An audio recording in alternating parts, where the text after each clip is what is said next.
You ever like eat something and then just like you had a meal and then you just don't remember your meal a little bit later in the day? You ever have those? Sometimes I think about that. Like when your memory just kind of slips you. So I don't remember anything I ate aside from what I recently had when I got home. What'd you eat when you got home? I had you know those Burger Rim burgers, the little sliders from Burger Rim. You haven't heard? You've never had Burger Rim? No, I've never had Burger Rim. So it's a place that opened up nearby pretty recently. They do like these sort of gourmet sliders, I guess. So I had some of those, and then Arnold was like kind of hungry, so we ordered some L&L through Postmates. L&L? Yeah, L&L Hawaiian barbecue. Oh, no idea. You've never had an L&L either? You've never had L&L? The only barbecue place I've had has been the place by the movie theaters, and I don't even remember its name right now. Dickies. No, I'm not talking. It's Hawaiian barbecue. Is it? So, you know, like chicken katsu, and then like loco moco. I'm Giacomo. Loco moco. They have like some beef stuff, spam musubi. Never, you haven't had any of those things. God, literally. You have been living under a rock. L&L, it's a little bit expensive, but they're pretty decent. I like eating chicken katsu and stuff. Are they out here? Yeah. Well, it's closer to. I'd say it's closer to you than it is to me. I think I know where it is then. If it's probably by Costco. Yeah, it's by Costco. So yeah, that place is pretty cool, but it took forever for it to get here from Postmates because it is a little bit of a drive over here. But when I was looking at my Postmates, it was preparing the food for like the longest time. So I was kind of worried that they weren't ever actually going to finish it. Do you ever wonder what happens if nobody goes ahead and like fulfills your Postmate order? Does it just stay in the void? No, I think by a certain amount of time or something, or if you complain about it, they'll eventually just cancel it and then not charge you. Because usually if you cancel something, there's on Postmates, there's a cancellation fee. But if you never get your food to begin with, I'm sure they just like cancel it and then refund you or whatever. So yeah, because while I was sitting on the couch reading all the stuff, I was thinking to myself, what happens if they never give me my Postmates thing? Like, what if I order it on Christmas? Exactly. Yeah. I mean, I'm sure they wait until someone can actually fulfill your order. So, I mean, there's that. But yeah, you're listening to episode. What episode is this? This is 15. This is episode 15 of the Heycast, the #1 gaming podcast in our hearts. I'm Timothy. I'm here with Giacomo again, and no Arnold this time because he's sick again. He's been getting sick a lot lately. I mean, everybody's been getting sick a lot lately. You should have totally had the throw up noise. Yeah, that would have been the perfect time to have that. So we recently got this little Stream Deck thing, the Stream Deck Mini, so we can control the cameras and stuff while recording. So I don't spend like 3 or 4 hours editing after the recording. Seriously, because we record pretty late. It's like almost 10 right now, 10 p.m. So if we did this podcast, I'd be up till like 3 or 4 in the morning trying to finish editing the podcast and everything. So this is gonna make things a lot more streamlined, a lot easier. The camera cuts aren't going to be as perfect as they were. At least not yet, until we can we get someone fully dedicated to doing this. Yeah, eventually we're gonna have some guy just sitting there just pressing the buttons. We're gonna have a professional button presser. But yeah, right now, you know, we're still learning how to use this thing, but this thing's pretty cool. And we could have added sound effects, and we were considering adding sound effects right before we started recording. The throw up one for Spencer. Yeah, we were planning on putting throw up or like an explosion sound, and the throw up would have been perfect in that instance. But we didn't do it. Because we were too lazy to download the sound effect and then add it onto the Stream Deck. But yeah, we have this thing. It's cool. Yeah, it's pretty awesome. I would say definitely if you can get one of these. I think they're on sale right now. What did we get this for, like $69 at Best Buy? Well, we got an employee discount. We did, but it wasn't that much more. I think normal sales. I think normally it's like $100. Normally it's $100, yeah, but I think it's on sale right now. Sale, so if you can get it, now's the time. Yeah. Right. Yeah, but like we're planning on getting the full size Stream Deck a little bit later. Right now we just have the little mini, and it's pretty good so far. And it kind of gives us an idea of how it works and everything. So it's pretty neat. What have you been doing this week, Giacomo? So for me, I've been playing Starlink. I bought more of the toys exclusively. I bought more of the toys. I got the 2 pilots I wanted. One of the guns I wasn't able to order it because I guess they're out of stock of it completely. So like I'm over here going, well, shit, I don't have any gravity weapons now. Ooh. So I can't beat some of the game, whatever. It's been really fun. I enjoy that a lot. Keep looking at Anthem.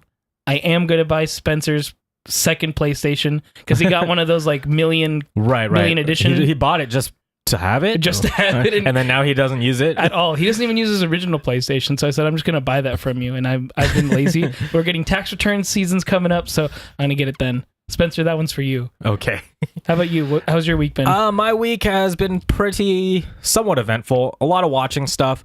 The first thing was I was watching Baki on Netflix. My brother showed me this. And then Arnold was planning on watching it on Netflix eventually. Like he saw it and he was like, oh, I want to see that. But when it actually came out, my brother watched it and it's pretty bad. It's pretty bad. So basically the reason it's really bad is it is extremely convoluted. So it is about a bunch of convicts that are really, really strong that escaped from their prisons. There's a guy that was like on death row, a guy that was locked up inside like a glass cage, like that one movie. Forgot what movie it was. Glass cage. What was it, like one of the X-Men ones? No.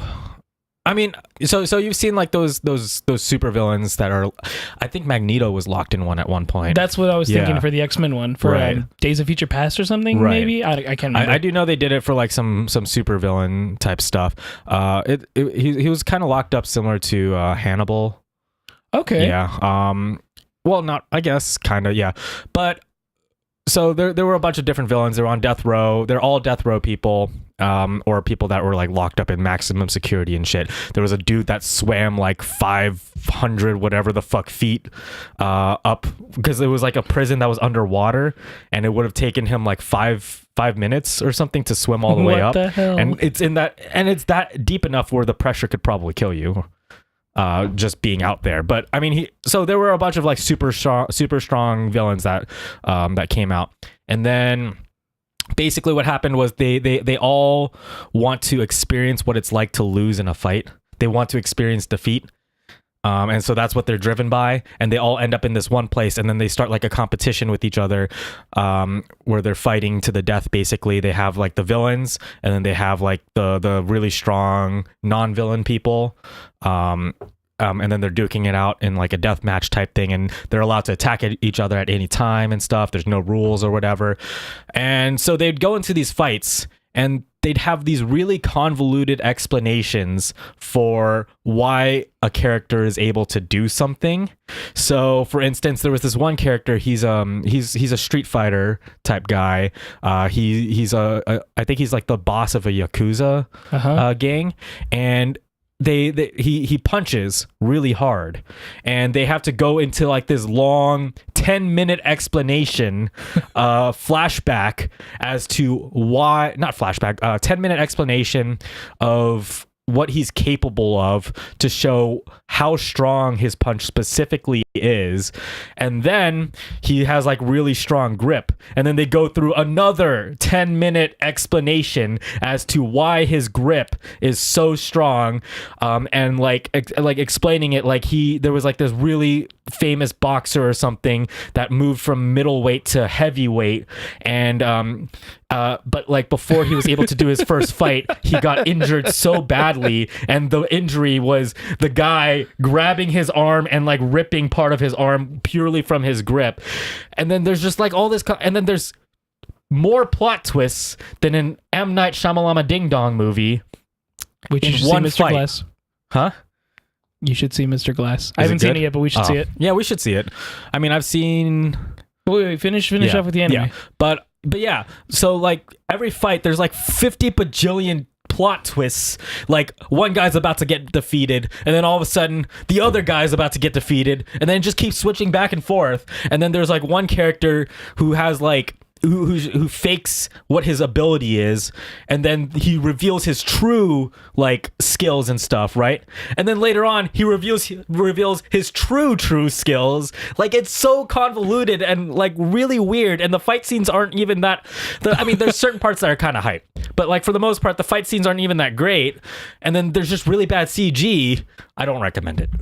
No, definitely not a watch. It's a no watch. It's kind of entertaining to see how bad it is, but at the same time, like, I don't know if it's really worth it. But I also started watching another anime. It's Rising of the Shield Hero. It's a new one that just came out this season, based off the manga. And I'm just not really sure how I feel about that show. Why? What seems to be your issues with it? So basically, there's this character, and it's an isekai show. It's a show where the character gets transported to another universe, right? And this character, he gets transported to the other universe as one of 4 heroes. So there's a spear hero, a sword hero, a bow hero, and he's the shield hero. And the shield hero is seen as the weakest hero or whatever, and people don't like him for whatever reason. But basically, he starts out and he's pretty enthusiastic about this. He seems like a cool guy. Everybody's friendly with each other. They're having fun and everything. And then something happens, he gets shit on, and now all of a sudden he gets the most drastic personality change I've ever seen in an anime ever. Like you see like character development and stuff, but literally within the span of a single episode, this is all in the first episode, he goes from being this hero that's pretty excited about being a hero to I fucking hate everybody. So it just changed so drastically, and then he just becomes a complete asshole. And I don't really want to spoil anything, but the whole show just revolves around him being shit on by everybody, and I don't know how I feel about that. Is it not your style? Not enough magical gun girls? No, it's not really that. It's just I feel like the character, the change in personality was so drastic, and I feel like the whole show is just revolving around this one particular plot point, and I don't really think it's I don't know, and it doesn't seem like that ever really changes, and it's just kind of weird seeing the main character get shit on so much, you know what I mean? But yeah, I don't know. I don't know how I feel about it. I'm gonna watch a few more episodes as the show continues. We'll see where it goes. But my brother's been reading the manga. He says it doesn't really change that much and doesn't really seem to get better. So I don't know. I might end up dropping it eventually. So speaking of adaptations, have you heard of Alita Battle Angel? Yes. It originally was Battle Angel Alita. Like I looked it up only a little bit. What do you think about that? Because those eyes are just so huge. The eyes are really weird, but at the same time, the show looks kind of cool. I would watch it. Like, yeah. The movie. I'm probably going to go see it. Yeah. No, I'm definitely going to see it. But yeah, those eyes are definitely really weird. A lot of people don't really know most people don't really like it. They think it's kind of creepy. I don't know. It's definitely very weird. I think they could have totally made with just keeping her eyes normal and a little bit bigger, but not like this. This is like totally like fake. Right. Everyone else is normalized, so that's why it's throwing me off. Yeah, I think the big thing is like you watch the Scooby-Doo movie, right? The live action. Yeah, the live action one. Yeah. So it's just like it's clear that it's CG. And so when you see something that's so obviously CG, it's just kind of off-putting.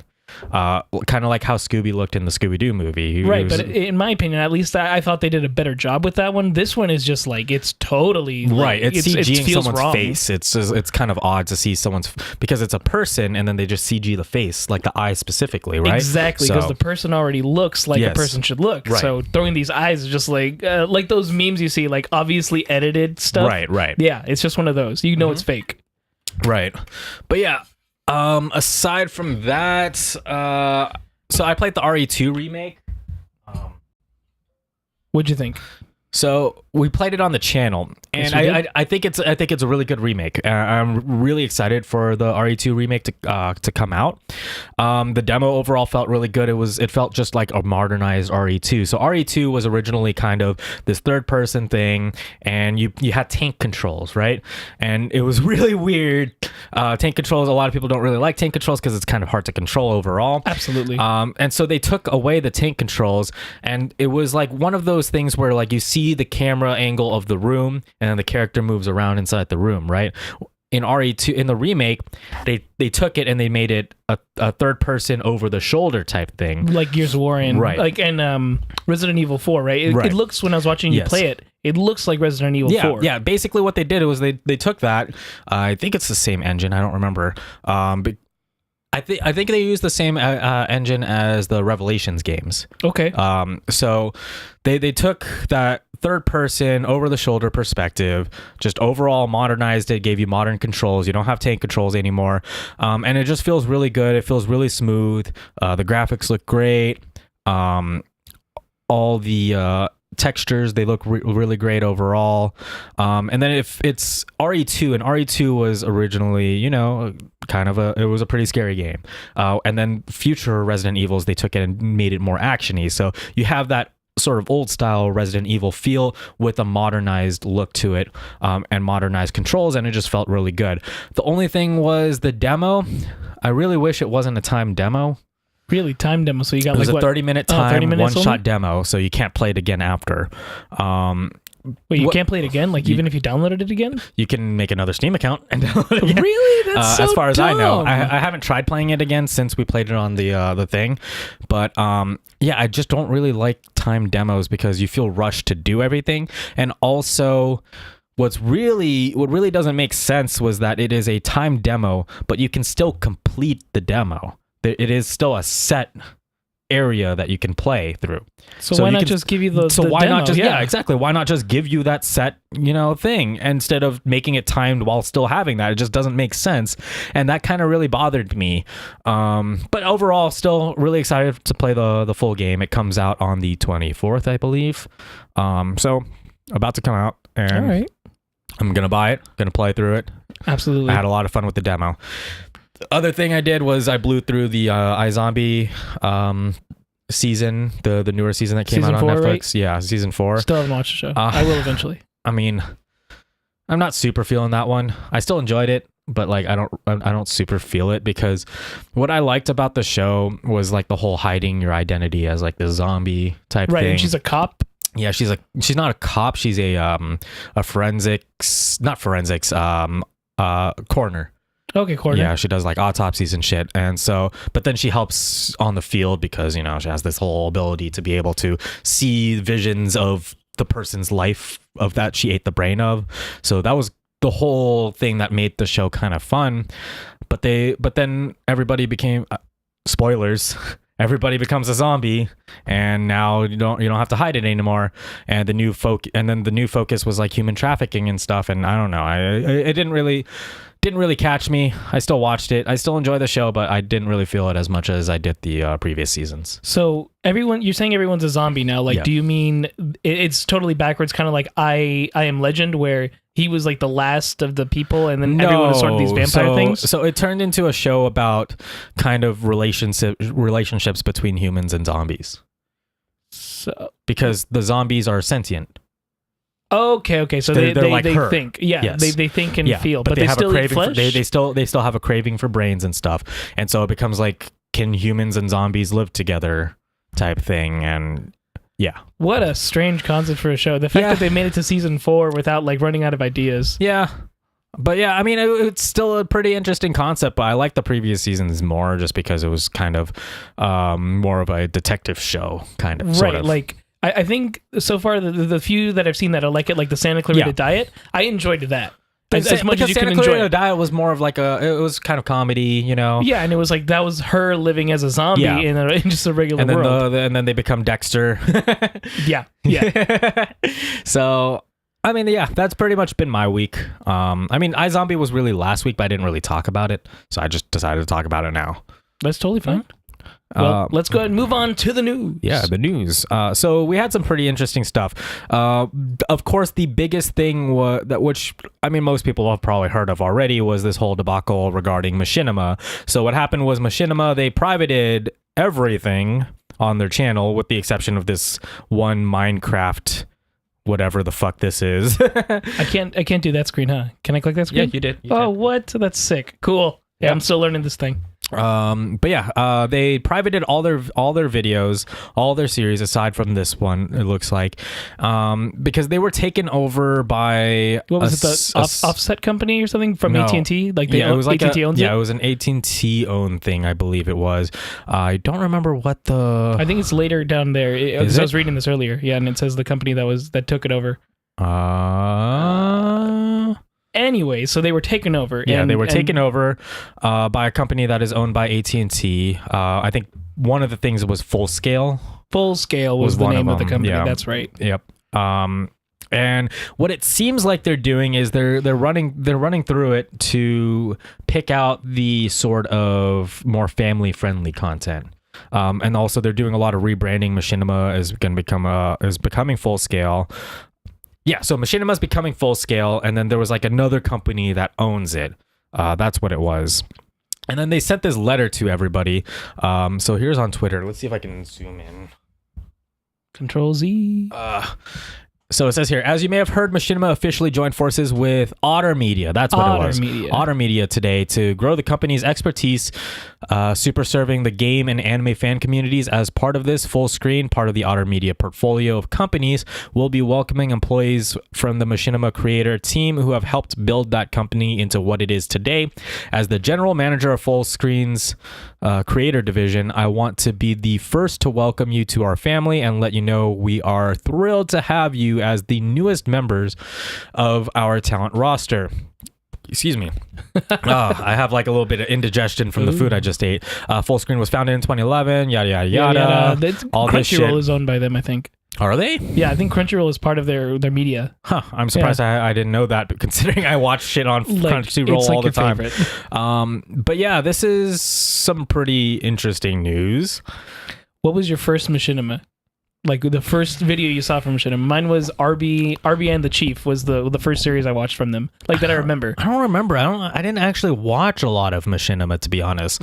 Really? Because they're so huge. And then I also watched, what was it, Oblivion and Skyrim, I forget what those were called, but those were pretty funny. Most people, they think of Red versus Blue when they think of Machinima. Red versus Blue. Yes. How do we not say that one? Because that one's huge. What wasn't that Rooster Teeth for a while? It was Rooster Teeth. Did it get purchased out by them, right? I think so. Yeah, but most people think of Red versus Blue on there. I know the Super Best Friends were on there.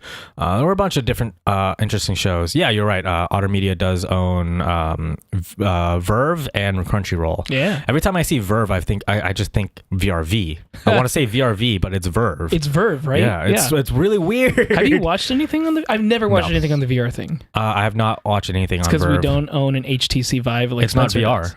Oh, it's not VR? No, it doesn't count? No, Verve is... Oh, is that like the Oculus Rift? Like you have to get that? No. Verve is a culmination of like Crunchyroll and a bunch of other shit. It's just one website with all the content, but you still have to be subscribed to all these other things in order to view the content, which is really stupid. It doesn't make sense to me. I totally thought it was only available on VR headsets. No, Verve is it's a bunch of, it's like Crunchyroll, Funimation, all this other shit, so you can watch their stuff. And my mind's been blown right now. It just doesn't make sense because you still have to be subscribed to everything. So I don't know. I don't use Verve. Well, what do you think about this? Because it was so sudden. There was no real. It was definitely really sudden, and it just kind of goes to show, like, so Machinima has been pretty much dead for a while. Nobody watches anything on Machinima anymore, really. It's true. I can't remember the last time I did. Yeah, and it's been dying. And this Machinima was made during a time where, you have these companies. They're what do they call them? They call them basically it's a channel that contains a lot of other channels. I don't remember what they call them. There was a term for it. But a lot of these companies, they were contacting creators saying like, hey, you work under us. We're going to make sure you're protected from copyright claims. We're going to make sure, we support you. You get your money and all that stuff. But they didn't actually do anything for the creators. And so a lot of these creators, they were locked into these contracts for like 10 years or whatever, and they weren't able to get out of this contract, and they're just miserable because they have these people that are supposed to be backing them, but they're not actually doing anything for them. So what's the point? Now they're just completely defunct. There's no reason to sign up for one of these things because they're not going to do anything in the first place, and all they do is just take a chunk of your money. But back during those days of YouTube, people weren't really the YouTubers weren't really secure. Now YouTube is kind of like a little bit more supportive of that stuff. I mean, there's still like a lot of issues with YouTube, right? Specifically with content recognition and stuff like that. And then like the whole adpocalypse that happened as well. But there's a lot more tools for creators to support themselves rather than being a part of these different groups. So they're completely useless. They were useless from the beginning, but they're even more useless than they were now. So yeah, I mean, like Machinima, it was basically like a dead thing. All these different companies like Polaris was another one that was a lot like Machinima, that was focused on nerd culture type stuff. Okay. And they completely died. They rebranded it as something else as well, and nobody goes on that channel anymore. A lot of the people that were under Polaris left Polaris. I think Jesse Cox was part of them. There was Dodger from... She did a bunch of stuff. I mostly knew her from the Daily Bite. And then there were a bunch of other creators, and yeah, they're completely defunct. Machinima now has reached that area where they're completely defunct too. They made the most money back then, but then they started dying, and yeah, now this happened. They were taken over, and now they're going... It looks like, I guess, they're going for more family-friendly stuff. It's kind of sad to see because they were like the cornerstone, at least for me growing up with YouTube, for us. Right. Like that was the gaming thing to look for, because really that was the conglomerate of everybody, like you mentioned. And to see that multi-channel network. That's what the term was. Multi-channel network. Yes, that's what the term was called. So to see this part of YouTube just, it's gone. Like that, you can never get this back. And what's really annoying is there's a lot of history, and they just basically just deleted all that. Right, I mean, 7 years of stuff. They privated it all, but essentially it's probably going to reach a point where all that stuff gets deleted, and a lot of those creators, they don't have that stuff, those files anymore. You know what I mean? I do know some of them are going back and they're just re-uploading all the shit that was on Machinima on their own channel now, because you can't access anymore. Is that going to violate their contract? Because was their contract purchased out by Machinima? Because if that's a thing, like I mean, I don't know the whole thing with legal. Right. Yeah. So, no, I don't really know that whole legal side of it either, so I can't really say. But this is definitely really interesting, and it's pretty crazy. It sucks for a lot of creators. Yeah, a lot of creators. But I mean, it's Machinima. It was bound to happen eventually, but the fact that they did it so suddenly really sucks, and I don't think it's right to do this so suddenly. Right, without a warning. Yeah. So to creators out there, sometimes it's better to make a decent living than to become a superstar, but you're in control of everything. Yeah. It's very important for people. Yeah, and don't really sign up for those MCNs. They don't do anything to really help you in the long run. You might get like a quick boost at the beginning, but then you're locked into a long contract, and then they don't do anything after, and then they start taking a chunk of your money. It's right, and they like demand episode after episode and stuff. It's like the comic book industry. Like you got to make a story every day. Like what's crazy is multi-channel networks. There is a setting where multi-channel networks actually get control of the stuff inside your channel, right? Like what you're allowed to put out, because they have a term. Like they buy you for that reason. It's crazy. It's really crazy stuff. At least I think with the gaming one, they were a little more open, because there was obviously swearing and things, right? Where you could have that because that's what you're expecting out of a gaming thing, So that was fine. I can't think of many other companies like that for anything but gaming, really. So this next thing is a new trailer that came out for Mortal Kombat 11. Woo! So we finally got some full-on gameplay, and we got to see some of the other characters that we didn't really see before. I don't know all the Mortal Kombat characters. I've never been a big Mortal Kombat guy, despite being a big fan of fighting games in general. True. I thought you would know more than I would. I don't really like how Mortal Kombat plays personally. I don't like the button to block sort of system in a 2D space. I'm fine with button to block in games like Soul Calibur, where it is a 3D environment. You're dealing with that whole Z axis and stuff. But in a 2D game, it's just kind of weird to have button to block, and I don't really like it. But I mean, Mortal Kombat is still cool. I definitely think it's still a cool game, and this trailer, it looks great. The game looks great overall. It's vicious as always. But I'm probably not going to play it. I'm totally going to play it, which is more reason to buy Spencer's PlayStation. Yeah, Mortal Kombat has always been really popular in the States because it was an American made game.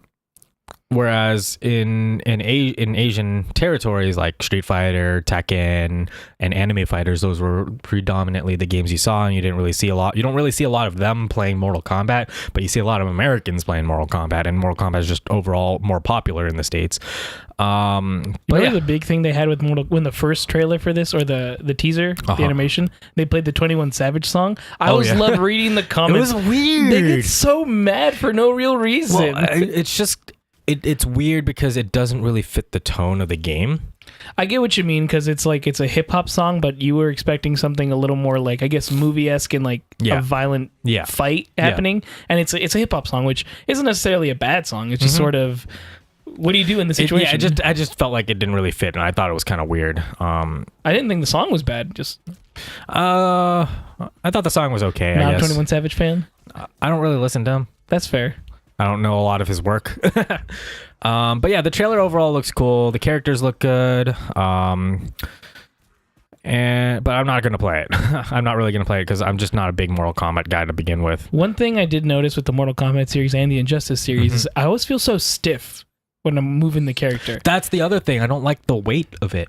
It feels so heavy. Like I'm really jamming the controller to feel like I'm moving. Well, the thing is, like, you press a button and then you get like this like kind of like heavy movement, and it just feels really stiff, and I'm not a fan of that either. And then like the jumping, so in Street Fighter you get like a little bit of a floatier type jump, right? Yeah, I feel like those games are more, it feels more fluid, where American versions, at least that I've noticed, are much heavier. Like Americans are heavier type fighting games. Yes, exactly. Like you have like KI, you have Mortal Kombat. Those two, they have very similar feels to them, right?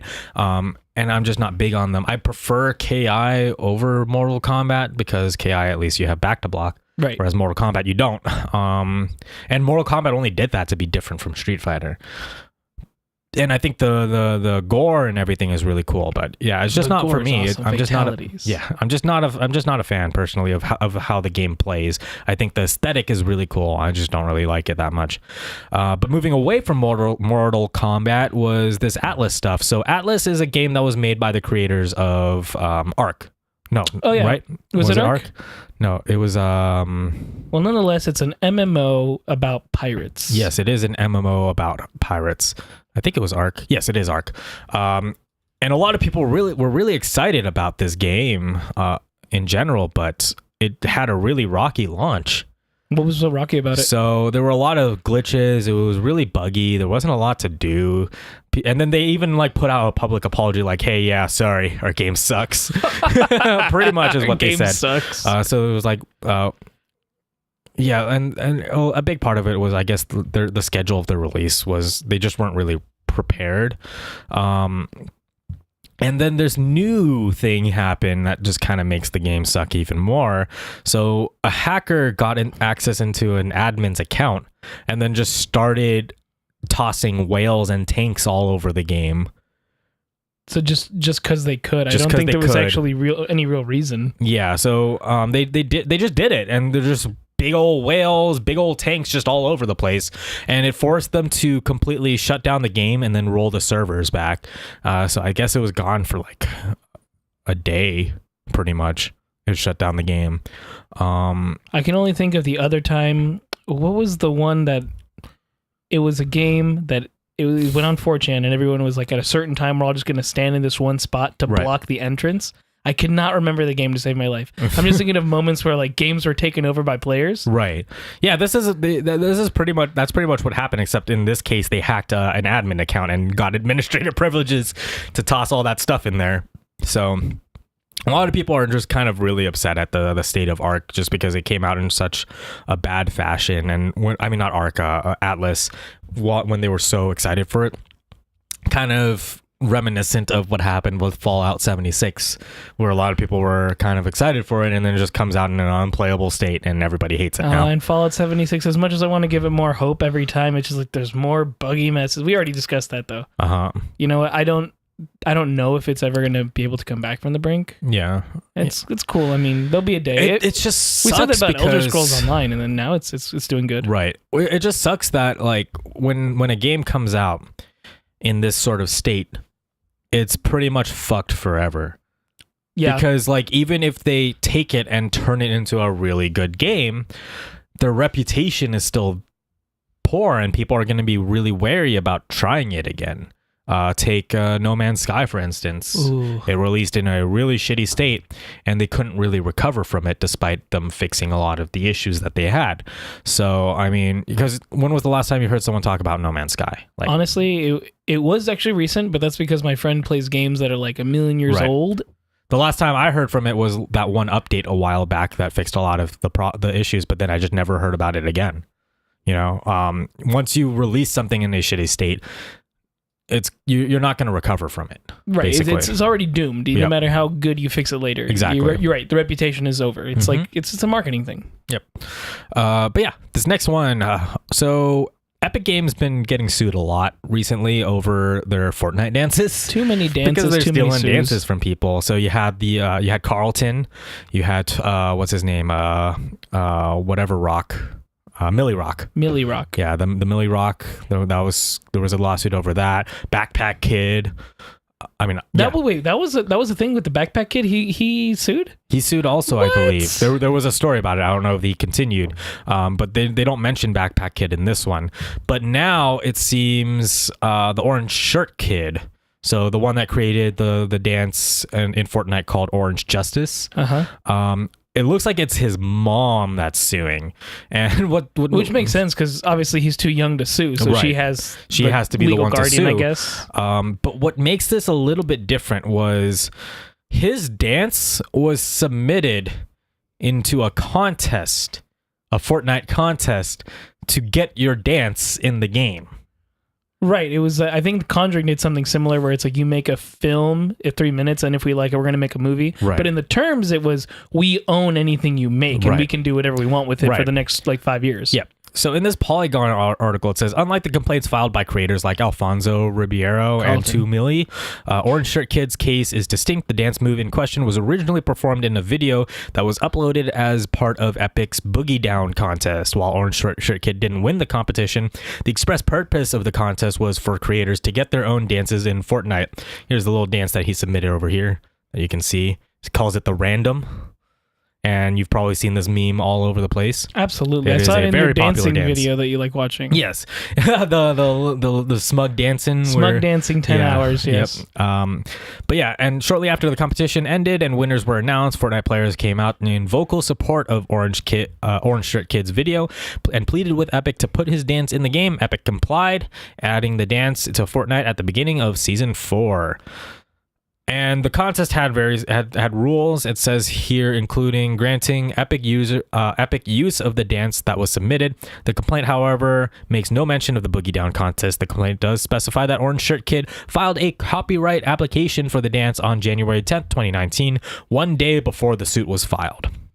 So, like, what do you do in that situation? Yeah, what are you supposed to? How do you go and sue them for using your thing when you submitted it into a contest that allows them to use the thing? Like, this seems like the dumbest thing ever. Right. Like, which one, whose lawyer is stronger? Right. And part of me feels like, and this is just my thoughts, I feel like what's happening here is it's not Orange Shirt Kid that wants to sue. It's his mom being greedy and wanting the money and being like, oh, you'd made this dance. You didn't say that they could use it, even though he did, you know? Right, because that was the whole point of the contest. Right. And I feel like the kid's like, Mom, I submitted this into a contest. And she's like, no, you own this dance. We should get the money for it, you know? I feel like that's what's happening. I sort of get where she's coming from. Like, yeah, but that was the terms, was he was going to give up his ability to have rights for it. Right. It's a whole complicated thing with parents. Yeah. And I could be wrong. That this might not be the case. Maybe the Orange Shirt Kid does want the money, is the one that's suing. Honestly, he's a kid. He just wants his dance in Fortnite. He says it in the video. Yeah, he says it in the video. He's like, if I'm probably gonna shit myself if this gets in Fortnite. Crap my pants. That's what he said. Yes. But I mean, this is a funny lawsuit. There's a lot of funny lawsuits lately, like the Gearbox CEO stuff. That was a funny lawsuit. That's a whole nother mess. Yeah, that is a whole nother mess. I think that's the last story that we have on here. Yeah, we blew through this stuff pretty quickly. Anything you want to add? Pretty easy day. So what movies are you looking forward to? Because I want to see Mr. Glass. I don't actually have a lot that I'm looking. I guess I'm looking forward to Captain Marvel. I look forward to all the Marvel movies. I think the Marvel movies are pretty easy to see. Anything with superheroes made from like DC, from Marvel, those are like always safe bets, even from Sony. I mean, I'm usually not. I'm typically pretty wary of the DC stuff, just because DC doesn't really know what they want to be. So here's something that one of my coworkers had told me, and I didn't think about this before. Yes. So Marvel is people becoming gods, like godlike, and having those powers, learning to live with them, as where DC is, minus the exception of some, like Batman, is godlike people starting to interact with regular people and trying to live that way. And it's sort of harder to go that way than to have a story of someone ascending. And on top of that, Marvel is very good about building a story, like from the first Iron Man going up to what he's like in this one and how he changes his ways. Yes. And it really feels different. Here's the thing. Marvel created a cinematic universe, and they're really good at sticking to this universe and, keeping everything together. DC, I feel like they're trying to create a cinematic universe, but they're kind of failing at it. They're also trying to please all their fans, which is going to ruin their universe because they can't stay consistent. Sure. And the other thing was the only good DC movie to come out was the Wonder Woman movie, and I feel like if they can continue doing what they did with Wonder Woman, it'd be great. But they keep changing their tone so drastically. Like you have all the Batman stuff, right, trying to be like super duper dark, and then you have the other stuff that's not quite being quite there, and then you have Suicide Squad, which was just kind of a mess. Suicide Squad was different. I don't know if I'm going to eventually count that because also the Joker for that one is just they took an interesting take on it. Yeah. That's cool. I mean, hey, you can be experimental. That's fine. Mm-hmm. But yeah, I just feel like the DC stuff is so all over the place, and then when the movies do drop, it just fails in a lot of areas. And did you see Aquaman? I didn't see Aquaman yet. That one for me was, I think I've already mentioned it before. It's just trying to be too many types of movies at once. So there's been mixed reviews on Aquaman, and I feel like it's either the movie's not that good or people drooling over Jason Momoa. So the movie was fine if you cut certain parts, because there were just moments like the whole Indiana Jones chase thing where they had to get X item. I'll try not to spoil it for those who haven't seen it. I thought to myself, why do they need to go on this? I get that it's a point of the movie, but really only the last part where he interacts with certain thing. It really mattered to me. Sure. Because then the rest of the time I thought, okay, this is sort of weird. This feels a little forced. And I'm over here with my brother-in-law and my sister, and I just keep giving them eyes like, are we really watching this? And she's going back to me like, yeah, we are really watching this. And it was a whole mess for me. And overall, I half liked it and half like times I just wanted to leave, but I wasn't going to get out. Okay. But yeah, I don't think there's any really other movies that I'm really looking forward to. I mean, either that or it's just not really coming to me, just because I didn't really think about it. But yeah, pretty much just Marvel stuff, really. And Marvel's then easy. Detective Pikachu. Detective Pikachu is a thing. Yeah. That is a thing. Mm-hmm. I'm pretty excited about that. Supposedly, a red and blue movie is coming out in the same universe. Really? Of Detective Pikachu. Interesting. That seems weird. They did release some new footage of Detective Pikachu, which I'll probably look at later tonight now that I know about it. After I set up my router. Yeah, I forgot to put that in there, but yeah, there's some more footage. It's not a lot of new footage, but I mean it's some new footage, I guess. But yeah, that's it. If you have any questions or topics for us to talk about, you can send them on over to heyweplaying@gmail.com. That's HEYWEREPLAYIN@gmail.com. And if you're not already subscribed to our YouTube channel, do that. And subscribe to our podcast on iTunes, Podbean, Spotify, Google Play, whatever podcasting service you like using. We need to get on Stitcher. We should get on Stitcher. And then, and if you like it, give us a rating. Ratings help us. Mm-hmm. It helps you. It helps us make better versions of what we do now. And that's the whole thing. So yeah, thank you guys for tuning in, and we'll catch you guys next week.